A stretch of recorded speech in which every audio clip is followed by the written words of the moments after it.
अगर मेरी बात गलत हो तो मुझे हाथ उठा देना, अगर सही हो तो हाथ उठा देना, गलत हो तो आप बता देना। आप ये बताओ, नरेंद्र मोदी जी को, जिस देश के प्रधानमंत्री है, नरेंद्र मोदी जी को हमने अपना विरोधी क्यों माना था? बता जरा आप लोग इसको क्यों विरोधी माना है? गुजरात के दंगे की बुनियाद पर विरोधी माना था। क्यों मैं गलत कह रहा बताओ आप लोग? मुसलमानों ने गुजरात की बुनियाद पर ही तो नरेंद्र मोदी जी को अपना विरोधी माना था। क्यों विरोधी माना था? क्योंकि मुख्यमंत्री कौन था गुजरात का? क्यों भाई कौन था? बता दो आप लोग, जरा कस से बताओ, गांवों में तो आवाज आई माने। चीफ मिनिस्टर कौन थे? मोदी। अगर मोदी चाहे तो एक दिन के अंदर भी, एक घंटे के अंदर दंगा हो भी नहीं सकता। कोई को खरोच नहीं आती। जब खरोच आई, जब हजारों लोग मार गए, तभी तो आप लोगों ने अपना विरोधी माना था। जब दंगे की बुनियाद पर नरेंद्र मोदी को विरोधी मान सकते हो, तो ये बताओ, मुजफ्फरनगर दंगा किसी सरकार को बता दो। अरे बताओ ना, तो 2013 में जो दंगा हुआ था, उनको क्या मानोगे? जरा बता दो, आप ही फैसला कर दो। अरे कैसे बताओ, फिर मंजूर आए विरोधी मानोगे? अगर सही जिस दिन जवाब देना सीख जाओगे, उस दिन दंगे होने बंद हो जाएंगे। जिस दिन समझ सिखाने लगोगे, एक भारतीय जनता पार्टी के नेता ने मुझसे कहा कि साहब आपको दंगे नहीं हो गए, क्यों हो गए दंगे? जब तुम सत्ता में आने की तो दंगे कराते, जब तुम सत्ता में तो कायम नहीं होगे। दंगे तो कराए जाने के, तुम मुसलमान ले जाओ, फिर तुम्हारी ले जाए। अरे इसलिए डरा के वोट देना चाहिए, समझ लो मेरी बात। अगर मेरी बात करो तो आप बता दो सही, तो हाथ उठा दो। अगर सही बात तो हाथ उठा तो हाथ उठा। तो सही बात है, तो मैं आपसे गुजारिश करने आया हूं, मुसलमान भाइयों से गुजारिश करने आया हूं, आज भी गुजारिश करने। अगर मेरी बात नहीं है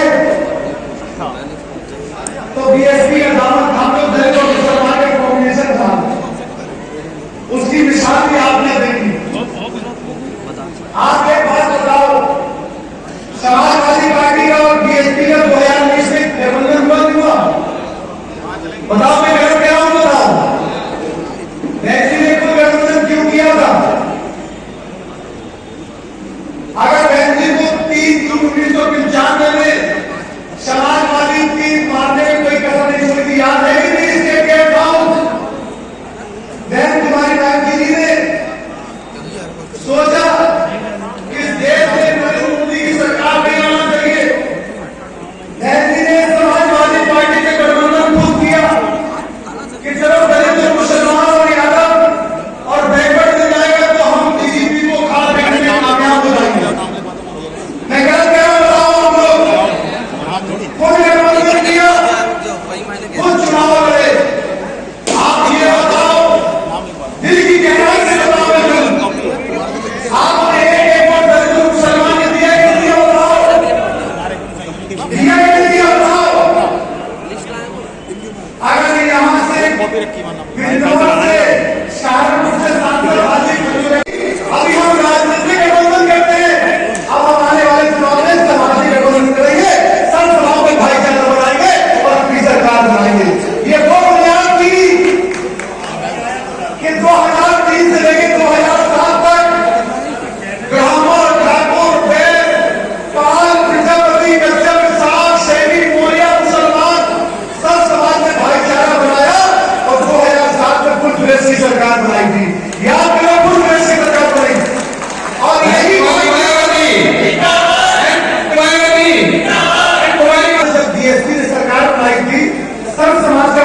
शायद भाजपा की सरकार बने। अगर पार्टी भाजपा की सरकार बनाना चाहते हैं तो आपको भाईचारा बनाने की जरूरत है कि नहीं, बताओ क्यों भाई, बताओ है कि नहीं भाईचारा की? बहन कुमारी मायावती जी के आदेश पर गांव चलो अभियान के तहत कैडर कैंप के माध्यम से एक संदेश देने का काम किया जा रहा है कि हमें आने वाले 2024 में किस तरीके से पार्टी को सत्ता में लाना है। तो माननीय बहन जी का संदेश हमारे मुख्य अतिथि प्रभारी लोग आकर दे रहे हैं और ये क्रम पूरे प्रदेश में जो है लागू है। उपचुनाव में क्या स्वार विधानसभा से आपकी पार्टी प्रत्याशी उतारने के लिए है आगे? देखिए, अभी सीट रिक्त हुई है, जैसे चुनाव की घोषणा होगी तो पार्टी हाईकमान को ये प्रस्ताव भेज दिया है कि हम हमारे कार्यकर्ता विधानसभा के जिले के चुनाव लड़ाना चाहते हैं। तो मुझे उम्मीद है कि हाईकमान की मोहर इस पर लग जाएगी और हम लोग चुनाव लड़ेंगे। तो अध्यक्ष जी, ये बताइए, बिजली का जो बवाला है पूरे उत्तर प्रदेश में चल रहा है, तमाम राजनीतिक पार्टियां इसमें सियासत कर रही हैं, तो क्या लगता है आपको? की सरकार है, दमनकारी नीति के तहत ये सरकार चल रही है, जनता की आवाज़ को दमन करने का काम कर रही है। और ये है कि बिजली को प्राइवेट ना किया जाए, वो मांगे उनकी जायज़ है, सरकार को उनकी बात सुनना चाहिए और उस पर एक्शन करना चाहिए। अच्छा, बसपा का कभी क्रेज हुआ करता था, लेकिन अब बसपा बहुत कम दिखाई दे रही है, इसका क्या आपको कारण लग रहा है? ये राजनीति है, उतार चढ़ाव राजनीति में आते रहते हैं। देश की सबसे बड़ी पार्टी कांग्रेस हुआ करती थी, जिसने 35 साल लगातार देश और प्रदेश में राज किया, आज वो सत्ता से दूर है। लेकिन बहुजन समाज पार्टी एक महापुरुषों का मिशन है, आने वाले समय में बहुजन समाज पार्टी इस देश पर राज करेगी, मेरा ऐसा विश्वास है। अच्छा, सुवार विधानसभा सीट पे उपचुनाव होने जा रहे हैं, तो बसपा कितने दमखम के साथ लड़ने के लिए मजबूत है? कैसे भारतीय जनता पार्टी या समाजवादी पार्टी को कैसे टक्कर दे पाएगी? देखिए, बसपा का एक मजबूत संगठन है और मजबूत संगठन के साथ साथ जब मजबूत कैंडिडेट होते हैं तो लड़ाई बहुत दिलचस्प हो जाती है और वो हम जीतने की स्थिति में आएंगे। 2007 में भी उपचुनाव हुआ था तो बसपा ने यहाँ 87,250 मत लेकर सीट जीतने का काम किया। स्वार टांडा से क्या साजिद अली जी को प्रत्याशी बनाया जा रहा है? देखिए, ये कहना अभी ठीक नहीं है। जब चुनाव की घोषणा होगी तो ये वक्त आने पे भी आपको जो है संदेश मिल जाएगा कि प्रत्याशी कौन होंगे। ठीक। इस क्षेत्र में क्या कहना चाहेंगे?